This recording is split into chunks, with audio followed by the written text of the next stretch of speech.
तो मैं लद्दाख की जनता को आज बुद्ध पूर्णिमा का बहुत बहुत शुभकामनाएं देना चाहता हूं। बुद्ध पूर्णिमा हर साल,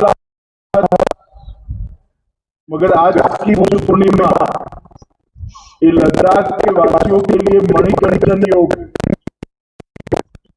आज बुद्ध पूर्णिमा भी है, त्रिपावन दिवस भी है और आज भगवान बुद्ध के पवित्र अवशेषों के साथ बुद्ध स्वयं यहाँ उपस्थित है। एक प्रकार से आज की बुद्ध पूर्णिमा का महत्व बहुत बढ़ गया है। मित्रों, लद्दाख में 75 साल के बाद ये पावन अवशेष यहां पर आए हैं। लाखरुख जी ने ठीक ही कहा कि 75 साल पहले जब ये अवशेष यहां आए होंगे, बहुत कम लोग इसके दर्शन का, इसकी आध्यात्मिक ऊर्जा के अनुभव का और इससे भगवान बुद्ध के संदेश को प्राप्त करने का लाभ उठा पाए, क्योंकि उस वक्त के कठिन वादियों में ना आवागमन की कोई सुविधाएं थी, ना रोड बने थे, ना रास्ते बने थे। आज 75 साल के बाद वैशाख पूर्णिमा के दिन, बुद्ध पूर्णिमा के दिन जब ये अवशेष आए हैं, मुझे पूरा विश्वास है कि लद्दाख के, कारगिल के सभी बुद्ध के अनुयायी और अन्य मतों के अनुयायी भी भगवान बुद्ध के पवित्र अवसरों से, अवशेषों से ऊर्जा प्राप्त करेंगे और एक दिव्य अनुभूति का एहसास भी करेंगे। आज त्रिपावन दिन है। आज के ही दिन 563 वर्ष ईसा पूर्व लुम्बिनी के उपवन की भूमि पर राजकुमार सिद्धार्थ का जन्म हुआ, जो बाद में ज्ञान प्राप्ति के बाद तथागत बुद्ध कहलाए। उनके जन्म का दिन, उसके साथ साथ बोधि गया के पीपल वृक्ष के नीचे जहां उन्होंने सम्यक संबोधि की प्राप्ति की, वो दिन भी यही पावन दिन था। और जब 80 साल का शरीर का अंत हुआ और कुशीनगर में उन्होंने महापरिनिर्वाण प्राप्त किया, वो भी यही दिन था। शायद ही किसी अवतार के जीवन में ऐसा होगा कि जन्म, ज्ञान प्राप्ति और महापरिनिर्वाण एक ही दिन पर हुआ हो, ऐसा शायद ही हुआ होगा।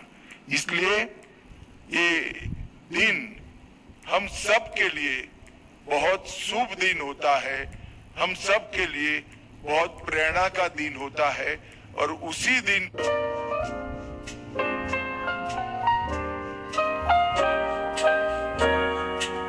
पवित्र अवशेषों को लोगों के दर्शन के लिए खुला रखने का कार्यक्रम हो रहा है, वो हम सब के लिए बहुत बहुत सौभाग्य का विषय है। आज ये एक प्रकार से धार्मिक आयोजन तो है ही, मगर एक ऐतिहासिक पुनर्मिलन भी है। इतने सालों के बाद इस पवित्र भूमि पर तथागत बुद्ध अपनी सबसे परिचित और प्रिय भूमि पर लौटे हैं। ये बहुत सौभाग्य का विषय है। लद्दाख सैकड़ों सालों से धम्म की जीवंत भूमि रहा है। जब दलाई लामा यहाँ आते हैं तो कहते हैं ये भूमि केवल भौगोलिक भूमि नहीं है, ये भूमि बौद्ध संस्कृति की और करुणा की जीवंत प्रयोगशाला है। ये भूमि पर ज्ञान का संरक्षण भी हुआ ये भूमि पर ज्ञान का संवर्धन भी हुआ। जब भी बौद्ध धर्म पर संकट आए, इस भूमि ने बुद्ध के उपदेश को संरक्षित करने का काम किया, और जब शांति काल आया, उसको संवर्धित किए हुए, संरक्षित किए हुए ज्ञान को आगे बढ़ाने का भी काम किया। यही रास्ता था जो भारत में दिए गए तथागत के उपदेश को चीन और कई सारे देशों में पहुंचाने का माध्यम बना। हम लद्दाख की आध्यात्मिक पहचान 4 प्रमुख परंपराओं से बनी है: निंगमा, काग्यू, शाक्य और गेलुक। इसका मतलब है जो है वो उसको ऐसा ही देखिए। वास्तव दर्शन एक प्रकार से जीवन का बहुत बड़ा ज्ञान है। दूसरा, गुरु की कृपा और निरंतर आत्मचिंतन, ध्यान ही मुक्ति का द्वार है। क्योंकि गुरु की कृपा से ज्ञान प्राप्त तो होता है, परंतु ज्ञान को आत्मसात करने के लिए ध्यान से इसको अपने साथ आत्मसात नहीं करते हैं तो मुक्ति संभव नहीं है।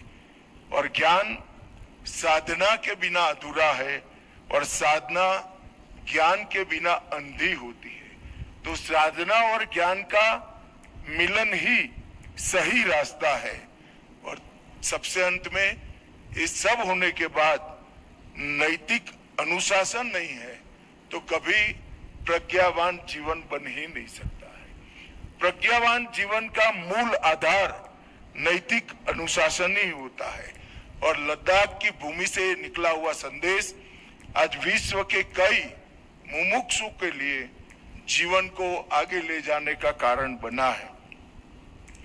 लद्दाख में इन पवित्र अवशेषों की उपस्थिति हमें याद दिलाती है कि भारत की सभ्यता हजारों वर्षों से शांति और सह-अस्तित्व का संदेश देती आई है। लद्दाख और कारगिल जैसे डाइवर्स प्रदेश के अंदर ये संदेश और भी प्रासंगिक हो जाता है। ये विरासत आज भी हमें कहती है कि संघर्ष और अशांति के बीच शांति और करुणा का मार्ग ही समाधान हमें दे सकता है।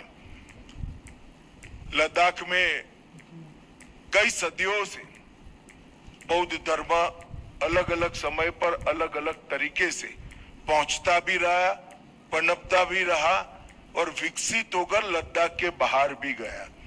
कश्मीर के बौद्ध अध्ययन, महायान दर्शन और बौद्ध कला का प्राचीन केंद्र था। वहीं से लद्दाख को सबसे पहले बौद्ध धर्म का संपर्क और संसर्ग और सत्संग करने का रास्ता मिला। सम्राट अशोक के दूतों ने कश्मीर गंधार के रास्ते में यहीं पर लद्दाख में बौद्ध प्रभाव की नींव रखी। दूसरा चरण आया कुषाण काल में, लगभग 1ली और 3री ईसा की सदी में। महायान बौद्ध धर्म का उत्कर्ष और उसका विकास लद्दाख तक पहुंचा और कई प्राचीन स्तूप, चट्टानी बौद्ध प्रतिमाएं, खारोष्ठी, ब्राह्मी अभिलेख इस बात के साक्षी है कि इस काल में भी यहाँ पर बौद्ध धर्म आगे बढ़ा। सिल्क रूट के कारण भी कश्मीर, लेह, यारकन, खेतान और तिब्बत को जोड़ने वाले मार्ग होने के कारण भी वस्तुओं ने, सिर्फ वस्तुओं के लिए नहीं, व्यापार के लिए नहीं, विचार के लिए भी ये मार्ग एक प्रकार से बहुत महत्वपूर्ण बना। भिक्षुओं के लिए पांडुलिपियां, कला शैलियां जिनके साक्ष्य शिलालेख, मणिदीवारें, स्तूप और बौद्ध शैल कला में यहाँ पर उपस्थित मिलते हैं। चौथा चरण तिब्बती प्रभाव का आया 7वीं और 10वीं सदी में। महायान और परंपराएं तिब्बत से लद्दाख पहुंची और समृद्ध हुआ यहाँ पर तथागत का संदेश। और निर्णायक योगदान रिंचेन जांगपो 10वीं और 11वीं सदी में आया, जब संस्कृत ग्रंथों का तिब्बती भाषा में अनुवाद हुआ। 108 मठों की स्थापना हुई, अलची मठ की स्थापना हुई और बौद्ध धर्म को संस्थागत और स्थायी स्वरूप दिया गया। मित्रों, आज भी पूरे दुनिया में जहां जहां बौद्ध परंपरा है, लद्दाख से संवर्धित हुआ ये ज्ञान बहुत महत्वपूर्ण माना जाता है। आज ये पवित्र अवशेष यहाँ पर आए हैं, तब मैं एक बात कहना चाहता हूँ। महायान बौद्ध साहित्य में कहा गया है, पवित्र अवशेषों का दर्शन करने का सौभाग्य जब मिलता है, तब बुद्ध का ही दर्शन करने का सौभाग्य मिलता है। और आज इतने लंबे समय के बाद लद्दाख की जनता को स्वयं बुद्ध का दर्शन करने का सौभाग्य मिल रहा है। मैं आप सभी को बहुत बहुत इसके लिए शुभकामनाएं देना चाहता हूं। और लद्दाख प्रशासन से भी मेरा आग्रह है कि हम पूरी सुविधा करें कि सभी मतों के अनुयायी यहाँ आए और बौद्ध मत के अनुयायी तो कोई न छूट जाए, इस प्रकार की प्रशासन ने संपूर्ण व्यवस्था करनी चाहिए। यहाँ पर आईटीबीपी, सेना और लद्दाख प्रशासन अपने घर पर बुद्ध पधारे हैं, इसी प्रकार से आव भगत और सुविधाओं के लिए हमेशा तत्पर रहना चाहिए।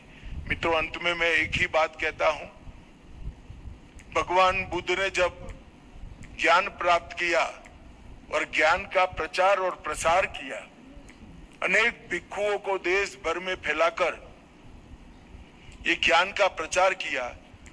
उस वक्त बुद्ध का ज्ञान जितना प्रासंगिक था, आज 2500 साल के बाद बुद्ध का ज्ञान दुनिया के लिए बहुत ज्यादा प्रासंगिक है। बुद्ध के 2500 साल के बाद भी बुद्ध का ज्ञान बहुत ज्यादा प्रासंगिक है। और मैं तो आशा करता हूं कि भारत के ज्ञान को, तथागत के महान संदेश को, भगवान बुद्ध के संदेश को पूरी दुनिया समझे, स्वीकारे, समाधान के रास्ते पर आगे चले और मध्यम मार्ग को स्वीकार कर आगे चले। फिर से एक बार पूरे भिक्षु गण को प्रणाम करते हुए, पवित्र अवशेषों को प्रणाम करते हुए मेरी वाणी को विराम देता हूं। भारत माता की जय। वंदे मातरम।